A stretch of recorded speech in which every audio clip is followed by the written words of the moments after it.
Welcome to ఈ6 TV. చాలా మంది పొద్దున్న లేవగానే ఎక్కువగా ఆడవాళ్ళైతే వాళ్ళ అందాన్ని చూసుకుంటూ ఉంటారు. మగవాళ్ళు కూడా చాలా మంది ఉంటారు అనుకోండి. అయితే ఆడవాళ్ళకి మరింత మక్కువ అందం అనేది. సో చర్మంపై ఏ ర్యాషెస్ వచ్చినా లేకపోతే చర్మం పాడైపోతున్నా అది నీళ్ళ వల్ల కావచ్చు, ఇంకేమైనా మందుల వల్ల కావచ్చు, వేరే తింటున్న పదార్థాల వల్ల కావచ్చు, కొత్తగా చర్మ వ్యాధులు కూడా చాలా వస్తూ ఉన్నాయి. అసలు ఈ చర్మం పాడైపోవడం, చర్మ వ్యాధులు రావడం వీటికి ఎలాంటి మందులు వాడాలి? చాలా మంది చర్మ వ్యాధులంటేనే ఎక్కువగా ఆయుర్వేదిక్ మందులను వాడతారు. ఆయుర్వేదం వైపే తొంగి చూస్తూ ఉంటారు. మరి అలాంటి ఆయుర్వేద వైద్యుడు చిటిబొట్ల మధుసూదన శర్మ గారు మనతో పాటు ఉన్నారు. వారిని అడిగి అసలు ఈ చర్మ వ్యాధులకు రెమెడీస్ ఏంటి, ఎలాంటి మందులు వాడితే రిలీఫ్ ఇస్తుంది అనే వాటి గురించి అడిగి తెలుసుకుందాం. నమస్కారం అండి.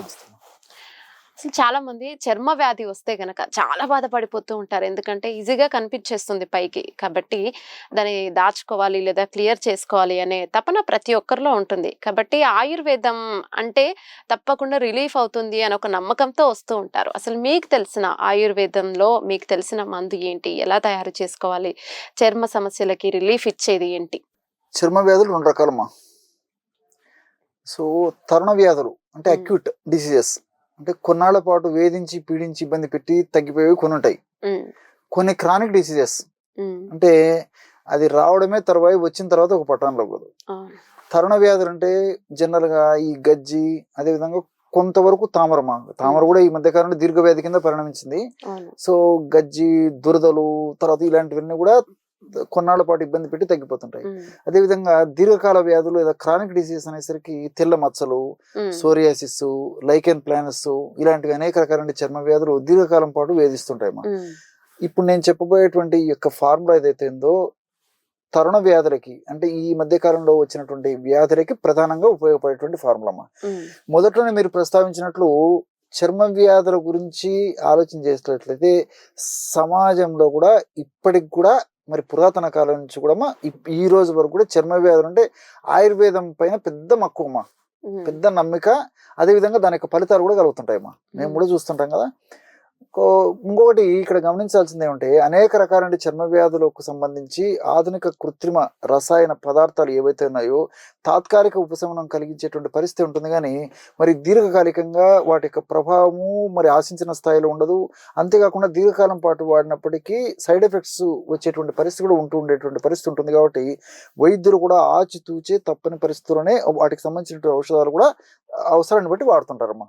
ఇంకొకటి ఈ యొక్క చర్మ వ్యాధులకు సంబంధించి ఆధునిక వైద్య మనం ఒక బుక్స్ మనం చూసినట్లయితే, లిటరేచర్ చూసినట్లయితే అనేక రకాల చర్మ వ్యాధుల గురించి మనం వాటికి డిస్క్రిప్షన్, వాటి డీటెయిల్స్ మనం చదివినట్లయితే, వాటి యొక్క కారణాల గురించి మనం చూసినట్లయితే cause is not known, cause is yet to be known, cause is unknown, cause is still to be known, అంటే కారణం అంతుపట్టడం లేదు అని తెలిసిపోతుంటుందమ్మా.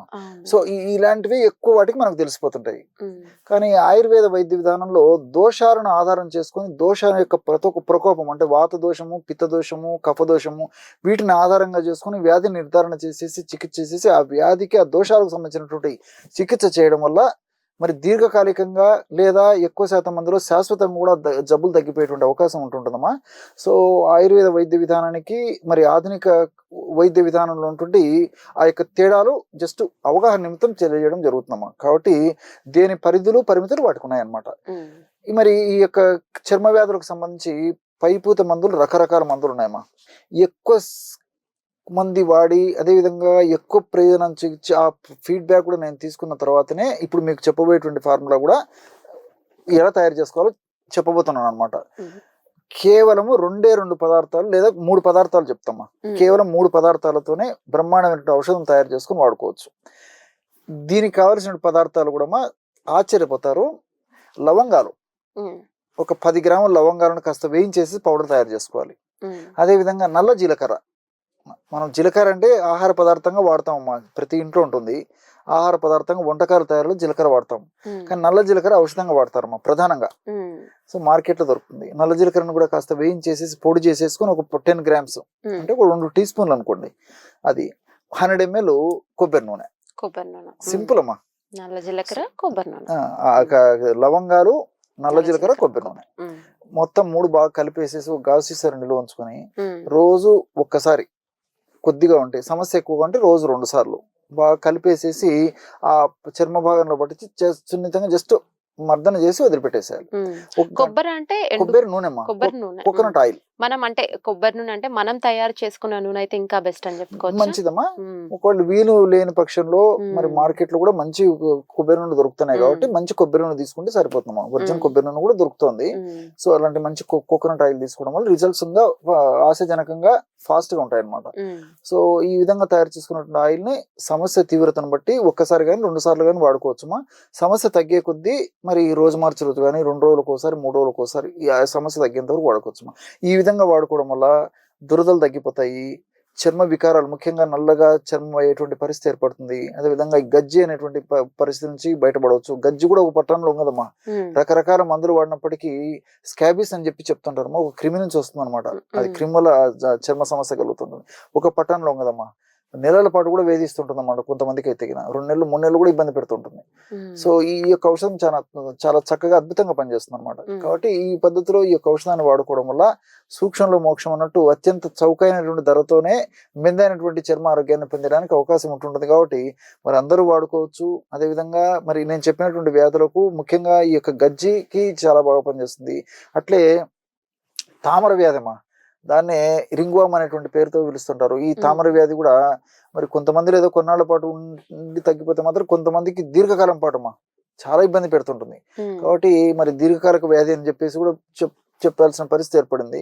ఇది ముఖ్యంగా ఈ గజ్జల భాగంలో, చంకల భాగంలో, ఎక్కువ బటక్స్ భాగంలో, ఈ కాళ్లకు చేతులకు మచ్చలాగా వచ్చేసేసి దురద, మంట, పోటు, సలుపు ఇలాంటి విపరీతంగా కలుగుతుంటాయమ్మా. సో ఇలాంటి సందర్భాల్లో కూడా నేను చెప్పినట్టు ఆయిల్ని అప్లై చేసుకోవడం వల్ల ఈ తామర అనేది ఒక ఫంగస్ వల్ల కలుగుతున్నాం, ఒక క్రిమి వల్ల. ఆ ఫంగస్ అనేటువంటి క్రిమిహారంగా పనిచేస్తుంది. దానివల్ల కలిగేటువంటి ఈ దురద, పోటు, మంట, సలుపు, అసౌకర్యం, బాధ ఇవన్నీ తగ్గిపోతాయి. మళ్ళా ఈ యొక్క సమస్య పునరావృతం కాకుండా కూడా ఉండేందుకు ఈ లవంగాల్లో ఉన్నటువంటి రసాయన పదార్థాలు, నల్ల జీలకర్రలో ఉన్నటువంటి రసాయన పదార్థాలు, అదేవిధంగా ఈ కోకోనట్ ఆయిల్లో ఉన్నటువంటి రసాయన పదార్థాలు కూడా చాలా చక్కగా ఉపకరిస్తాయి. కాబట్టి మరి చక్కటి మెండైనటువంటి ఔషధాలలో ఆ కోవలో దీన్ని కూడా చేర్చుకోవచ్చు అని చెప్పేసి నేను చెప్తాను. ఓకే, బేసిక్ గా ఇంట్లో దొరికే కొబ్బరి నూనె, లవంగాలు, నల్ల జీలకర్ర ఈ 3 వాడితే గనక మన ప్రాబ్లం కి సొల్యూషన్ దొరుకుతుందమ్మా.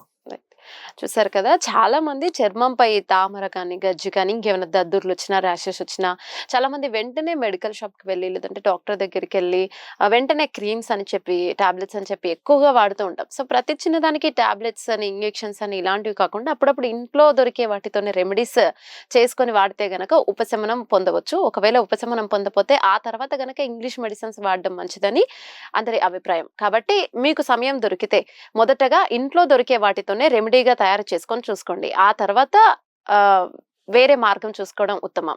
సో మీకు కనుక దీని గురించి ఏమైనా అనుమానాలున్నా, ఇంకేమైనా సజెస్ట్ చేయాలన్నా కామెంట్ రూపంలో తెలపండి. మేము మీకు తప్పక సమాధానం ఇస్తాం.